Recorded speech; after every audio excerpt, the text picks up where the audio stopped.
e voltou para casa, né? Mas eu gostaria de aprofundar um pouco mais e analisar também, não só como o filho pródigo mais novo, como o filho mais velho também. Os dois se encontraram perdidos. Um se perdeu no mundo e o outro se perdeu dentro da casa do seu próprio pai. Olhando aqui, irmão, nós percebemos que o filho mais novo, ele decidiu sair da casa do pai, do conforto da casa do pai. Ele pediu para o seu pai vender, dar a sua parte, que pertence a ele, né? E ele falou, não quero ficar mais aqui com a casa do pai. Eu quero ir ver o mundo lá fora, ver o que tem de bom lá para mim. Eu quero, entendeu? Ver o que o mundo tem para oferecer para mim. E então, ele pegou seus bens, se foi, chegou lá nessa cidade, em outro país, né? É o país que fala? Outra cidade, né?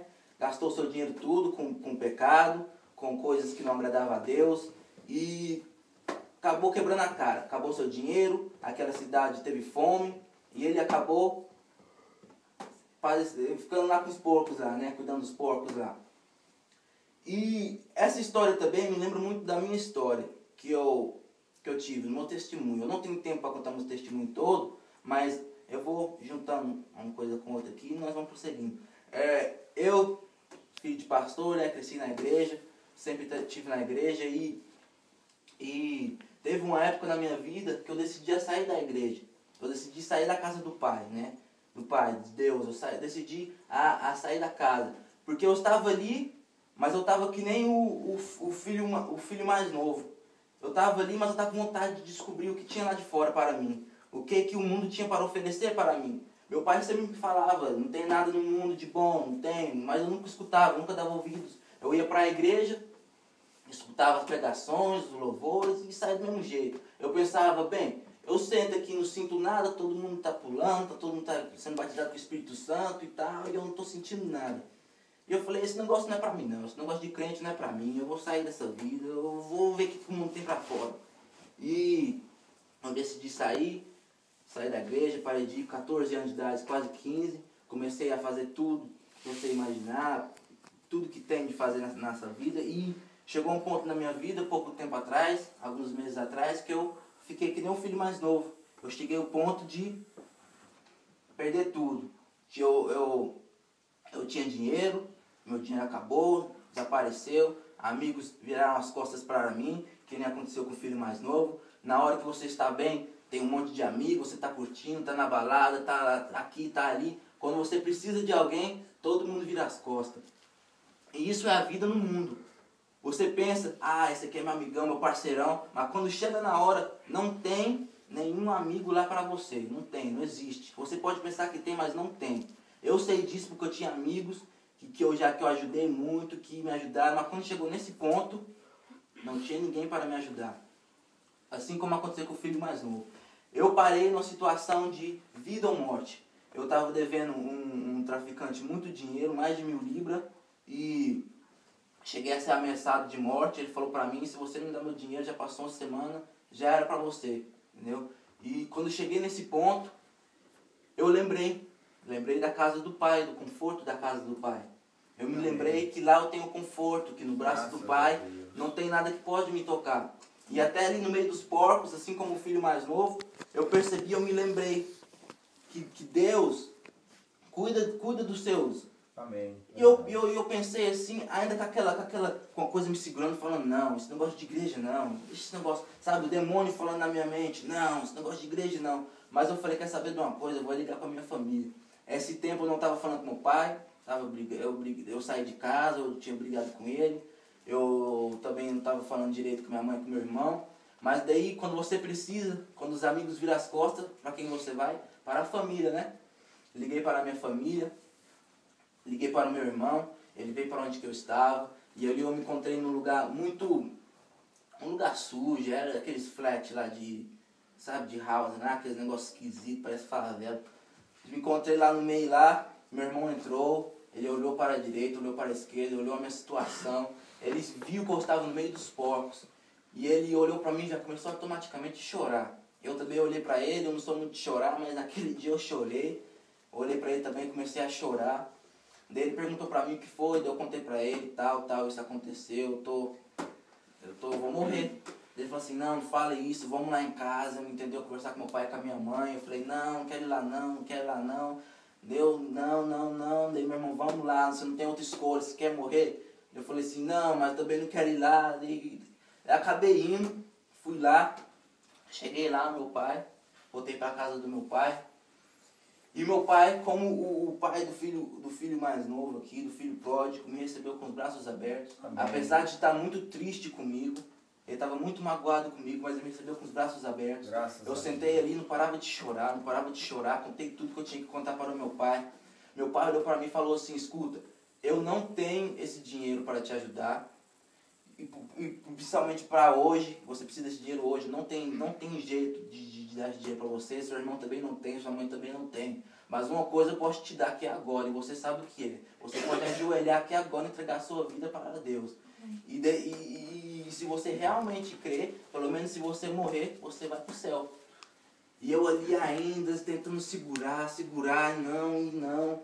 E meu pai olhando pra mim falou assim, é o único jeito. Ou você vai lá fora e morre e vai pro inferno, ou você vai lá fora e morre e vai pro céu. Entendeu? Você decidir, entendeu? Meu pai foi meio rígido comigo nessa parte, mas eu agradeço ele, porque se ele tivesse sentado me adular, com certeza eu não estaria aqui agora.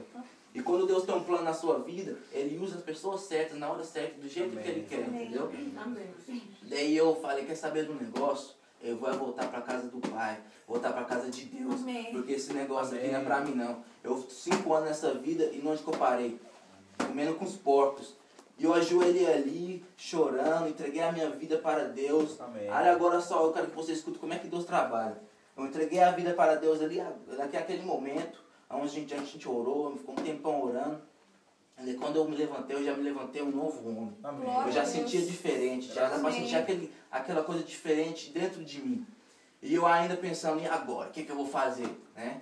Eu vou pro céu, mas ainda tenho que encarar o cara, eu vou levar uma surra, eu vou apanhar feio. Daí, meu pai e minha mãe, era o aniversário do meu pai esse dia, eu tive que voltar pela confraternização que eles estavam fazendo para ele. Daí meu irmão também foi, eu fiquei em casa sozinho pensando, e preocupado. Meus irmãos, passou 1 hora, eu contei 1 hora exatamente. Meu irmão volta com o dinheiro completo. Completo. Eu não sei de onde que ele tirou. Agora eu sei, mas naquele momento eu não sabia de onde que ele tirou, que a gente não tinha dinheiro. Meu pai tinha acabado de pagar aluguel e meu irmão voltou com aquele dinheiro. Desde aquele dia eu percebi que Deus tinha um plano na minha vida. Amém. Eu fazia de tudo. De um dia para o outro eu parei completamente. Até hoje eu não fiz nada que eu fazia antes. Isso é que Deus faz, isso que a casa do Pai pode te trazer. Amém. Se você realmente entregar a sua vida para Ele, Deus vai cuidar de você, porque Ele é Pai. Um pai, quando Ele ama o seu filho, que nem Deus ama, Ele te coloca nos seus colos, ele te cobre com as asas. E não tem nada que o inimigo possa fazer para te atingir, entendeu? Também, eu gostaria de falar sobre o filho mais velho. Que depois que o filho mais novo voltou para casa, teve aquela festa, o filho mais velho sai do campo, que ele estava trabalhando, né? Chega ali, vê aquela música e barulho, e ele, será que aconteceu? Será que meu pai virou presidente? Será que ele virou prefeito? Sei lá. E ele chama o servo vem, o servo fala, ele pergunta pro servo, o que está acontecendo aqui? Qual o motivo da festa? O servo fala, seu irmão voltou e seu pai está feliz por ter recebido ele são e salvo aqui. Daí e ele também matou o bezerro cevado, que é o bezerro gordo, né? Que significa o bezerro mais fortinho, mais suculento, mais gostoso, né? Daí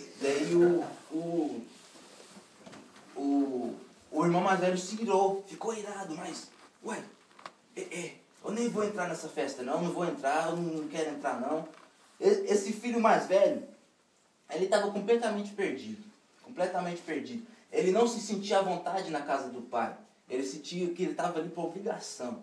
Apesar do pai, tudo que era do pai era ser dele, ele ainda reclamava de um bezerro cevado. O que é um bezerro comparado com a fazenda toda?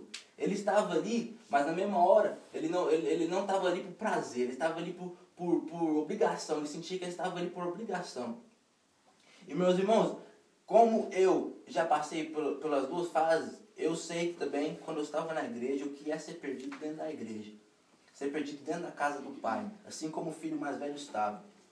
O que é ser perdido na casa do Pai, dentro da igreja? Você vai para a igreja por obrigação, faz as coisas de Deus por obrigação, vira uma rotina. Você não está mais ali adorando a Deus, dando o amor que Ele merece. Dando amor para o Pai que Ele merece. Deus deu o seu único filho para morrer por nós. E mesmo assim, muitas das vezes a gente vai para a igreja por obrigação, só para ir. Agora tem esse negócio de ir para a igreja e...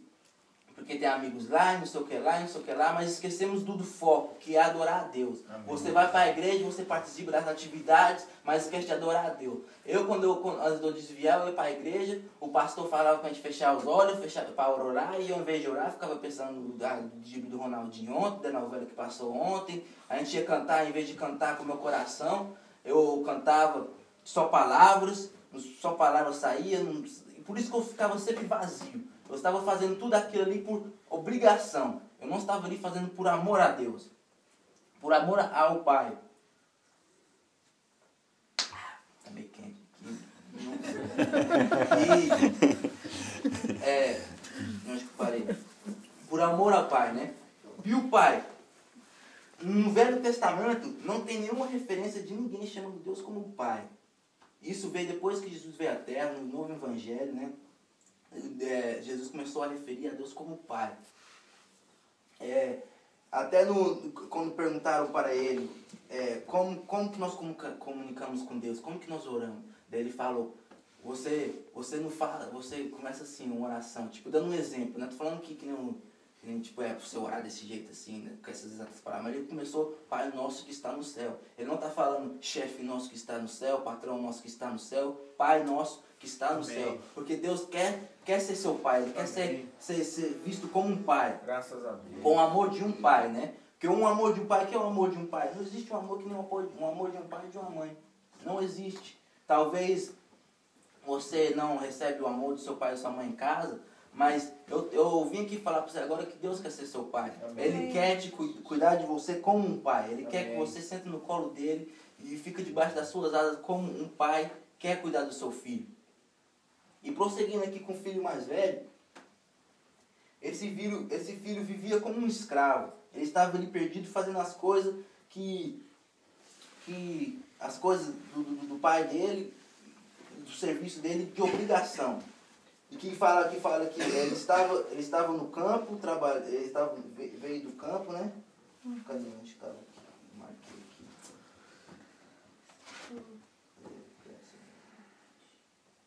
aqui. E o seu filho mais velho estava no campo. E quando chegou perto da casa, ouviu a música. Ele estava ali trabalhando no campo, enquanto tinha uma festa acontecendo. Ele nem sabia da festa. Por quê? Porque ele estava trabalhando, ele não estava com comunhão com seu pai. Até por enquanto, porque ele nunca chamou... Quem fala que quando ele foi conversar com o pai dele, ele não chamou o pai dele nenhuma vez de pai. Não cita que nenhuma vez o filho mais velho chamando o pai dele de pai. Vindo, porém, esse teu filho, que decepcionou a tua fazenda com meretrizes, manter-se bezerro cevado, e mas respondeu ele, disse ao pai, eis que te sirvo há tantos anos, eis que te sirvo, parecendo que ele é escravo do pai dele, parecendo que ele estava ali por obrigação, eis que te sirvo. Quem serve é escravo, né? Naquela época quem servia era escravo, era empregado, e ele falando, eis que te sirvo, sem nunca trazer o teu e nunca me... Obrigado, não deixa abençoe. Meu Deus do céu. Desculpa. Eis tantos anos sem nunca transgredir o teu mandamento. Meus irmãos, se você ler aqui mais perto, você vai entender que esse irmãozinho aqui estava meio decepcionado com a vida dele. Ele tinha tudo que ele precisava e ainda estava tratando aquilo como um dever, como uma obrigação. E é assim na igreja hoje que eu analiso isso.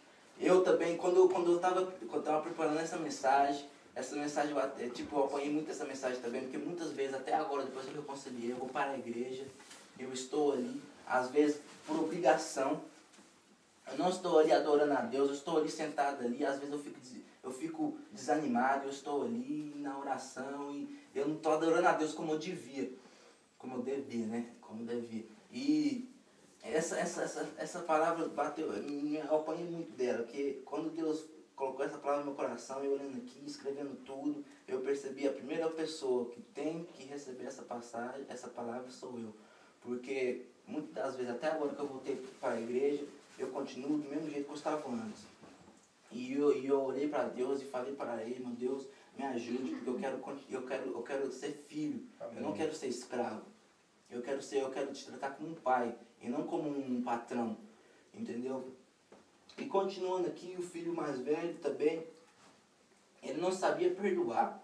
Ele não sabia, ele estava zangado com o irmão dele. Chamando o irmão dele de teu filho. Não falando meu irmão, teu filho. Ele estava totalmente zangado com o irmão dele. Ele não sabia perdoar. Uma coisa que eu também analiso na igreja, muitos irmãos não sabem perdoar. Qualquer coisinha que acontece, qualquer coisinha, fica irado um com o outro, não sabe perdoar. E isso entristece muito o coração de Deus, porque nós precisamos ser unidos, né? Precisa ter união na igreja para que possamos chegar num alvo. Outra coisa também, o irmãozinho também era rico e vivia como ele era pobre.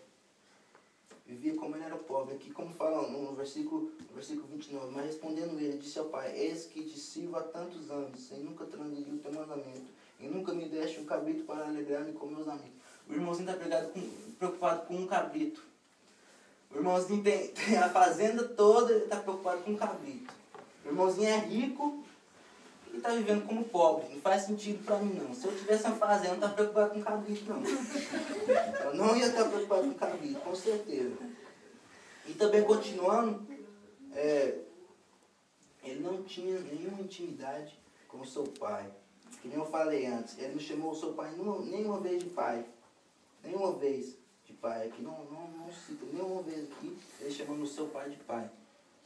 E isso, meu irmão, deu para mim perceber aqui que esse filho mais velho estava totalmente perdido.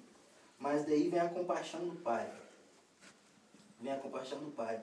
E ele lhe disse, filho, tu sempre estás comigo, e todas as minhas coisas são tuas. Meus irmãos, o que eu posso entender disso? Como eu disse, na igreja tem muita gente que ainda está perdido dentro da igreja. Não precisa nem sair da igreja para ele estar perdido. Está perdido dentro da igreja. Daí o pai fala, tu sempre estás comigo, todas as minhas coisas são tuas. O irmãozinho reclama de tudo da igreja. Reclama.